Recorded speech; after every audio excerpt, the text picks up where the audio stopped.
संसद ही ड्रामा करण्याची नव्हे तर उत्तम कामगिरी बजावण्याची जागा आहे, अशी टीका पंतप्रधान नरेंद्र मोदी यांनी सोमवारी विरोधकांवर केली.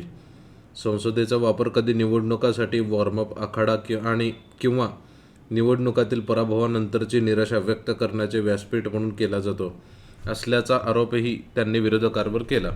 संसदेचे हिवाळी अधिवेशन सोमवारपासून सुरू झाले. त्याआधी संसदेबाहेर पत्रकारांशी बोलताना मोदी यांनी राजकारणात सकारात्मकता आणण्यासाठी विरोधकांना काही टिप्स देण्याचीही माझी तयारी आहे. संसदेत जबाबदारीच्या भावनेने काम करणे आवश्यक आहे, असे ते म्हणाले.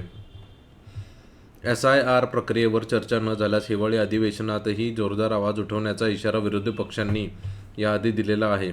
या पार्श्वभूमीवर मोदी म्हणाले की बिहार विधानसभा निवडणुकातील पराभवामुळे विरोधक दुःखी आहेत.